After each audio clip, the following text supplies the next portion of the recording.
ロールプレイングゲームの中で戦い、成長していく主人公の姿を通し、人生の選択や葛藤、そして未来へと続く物語を描きながら、命と、それを取り巻く環境をめぐる価値観を問いかけた、羽生結弦単独アイスショー、リプレイ。羽生結弦自ら、企画、台本、出演、制作総指揮を担当。観客それぞれの視点で、自由に思考を巡らせてほしいとありましたので、ファンの視点の一つとして、この動画では、宇宙シミュレーション仮説の視点に立って、羽生結弦さんのアイスショー、リプレイを考えていきたいと思います。この宇宙が、果たして本当に現実なのか、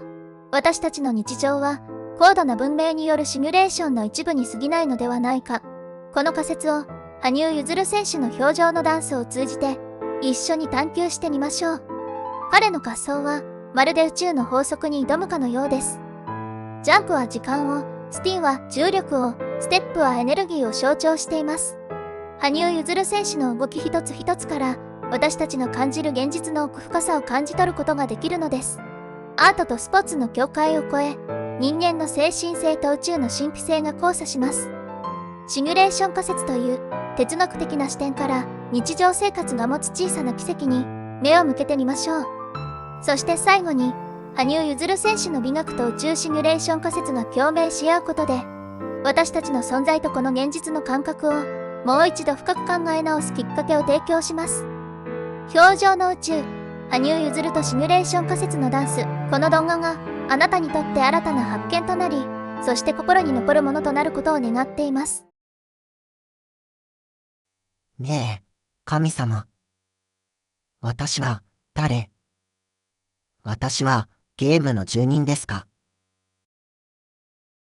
世界屈指の EV メーカー、テスラを率い、スペース X で宇宙開発を進める、イーロン・マスクは、天才の名を欲しいままにしている人物です。そんなマスク氏は以前より、人類が生きている世界について、我々はコンピューターシミュレーションの中で生きている。という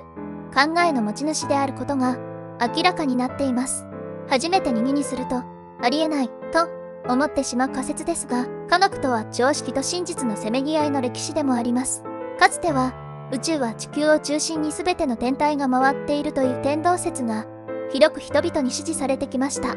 今日、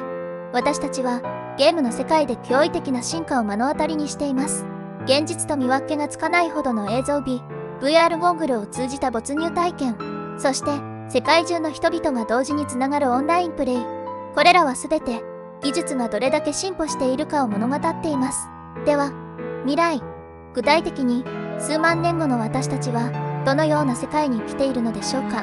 技術の発展は止まることを知らず、やがては人間そのもの、そして地球上の全ての人々の脳を完全にシミュレートできる社会が訪れるかもしれません。そもそも、このセリフも、会話もシナリオも、あなたが作っているものか。私は、空っぽの器。惑星規模の計算能力を持つコンピューターが、現実を再現する日が来るのです。この進化の果てには、惑星自体が巨大なコンピューターへと変貌し、シミュレーション内でさらなるシミュレーションを生み出すことさえ可能になるでしょう。つまり、我々の宇宙と見分けがつかない多くの宇宙が存在することになります。この考えは興味深い問いを投げかけます。未来には大きく分けて3つの可能性があります。1つ目は、このようなシミュレーションが実現する前に人類が滅亡してしまう可能性。2つ目は、人類がシミュレーションを選択しないという可能性。そして3つ目は、実は我々がすでにシミュレーションの中に生きているという驚くべき可能性です。ニック・ボストロム教授は、我々がすでにシミュレーションの中に生きている可能性を 20% と評価しています。シミュレーション仮説は、私たちの宇宙が実際には高度に発展した文明によって作られたコンピューターシミュレーションの中で生じているという考え方です。この仮説は2003年にオックスフォード大学の哲学者ニック・ボストロムによって詳細に提唱されました。この話題は多くの科学者や哲学者の興味を引いており、様々な意見が存在します。例えば、天体物理学者のニール・ド・グラース・タイソン氏は、シミュレーション仮説の可能性を 50% と見ています。それに対し、ハーバード大学の理論物理学者、リサ・ランドールは、高度な文明がなぜ私たちをシミュレートしたいと思うのか。その動機が明確でないと指摘しています。ニューヨーク大学の哲学専攻教授でイビット・シャルマースとメリーランド大学のジェームス・ゲイツは、シミュレーション仮説に対する証拠がすでに存在すると主張しています。特に理論物理学者のゲイツ氏は物理法則の中にシミュレーションの証拠を見て取っており、この仮説が正しい場合、宗教的な概念である永遠の命や復活に新たな解釈をもたらす可能性があると示唆しています。この大胆な仮説において最も興味深い質問の一つは、もし私たちがシミュレーション内にいるのであれば、誰がそのシミュレーションを実行しているのかという点です。実際、シミュレーションを実行している存在がいるとすれば、彼らの目的や意図を理解することは私たちには難しいかもしれません。シミュレーション仮説は現代科学と哲学の中で最も挑戦的なトピックの一つです。この仮説が真実かどうかを証明することは現在のところ不可能ですが、存在の本質について新たな視点を提供します。我々の実在は何を元にしているのか、そして宇宙の真実は何か。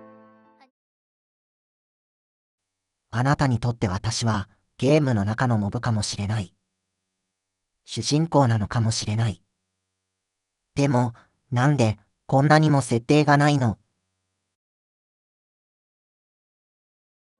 羽生結弦選手のジャンプは、彼が時間と重力の制約を超える瞬間を表しています。時間は、私たちの宇宙の基本的な構造の一つであり、羽生選手のジャンプは、この普遍の流れに一時的な逆転をもたらします。彼のジャンプの瞬間、時間が一瞬停止し、観客は無重力の世界に引き込まれます。この瞬間、時間もまた、プログラムされたイリュージョンである可能性を考えさせられます。羽生結弦選手のスピンは、重力との舞を表現しています。地球上のすべてが重力の影響を受けるように、彼のスピンもまた、この力を巧みに操りながら実行されます。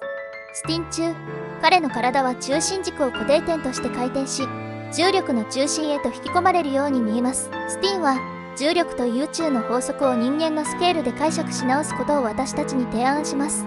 羽生結弦選手のステップシークエンスは、宇宙のエネルギーの流れを体現しています。滑らかでありながらも力強く、氷の上を流れる水のように見えます。彼のステップは、このエネルギーがどのようにして宇宙全体を通して流れ、すべてを結びつけているかを象徴的に示しています。羽生結弦選手の芸術的かつ技術的に優れたパフォーマンスは、宇宙の根本的な要素時間、重力、エネルギーとの深い関連性を示しています。私たちが目の当たりにする羽生結弦のパフォーマンスは、スポーツ以上の何かです。人間の精神がどれほど遠くまで到達できるか、そして我々が住むこの宇宙の神秘性と、どのように交差するかを探求する旅です。暗すぎて、神様からも観測されない。暗闇の中、自由に動くことができる。生きているのかわからないほどに暗い。でも、自由なのだ。氷の上で彼が見せる芸術性と技術の融合は、私たちを宇宙の深淵へと誘います。もし私たちの世界が高度な文明によるシミュレーションであるなら、私たちの感じる愛、喜び、悲しみといった感情や、羽生選手のような人間が作り出す美しさは、どのような意味を持つのでしょうか。彼の滑走は、私たち自身がこの宇宙とどのようにつながっているのか、そして、私たちの人生がどれほど価値のあるものであるかを、改めて考えさせてくれるのです。彼は、私たちにとって、宇宙の奥深くを見つめさせ、自己と向き合う貴重な瞬間を提供してくれようとしています。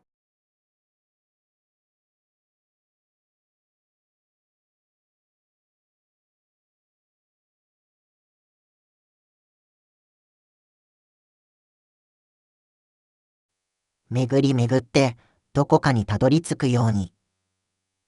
命が巡るように。命が星に届くように。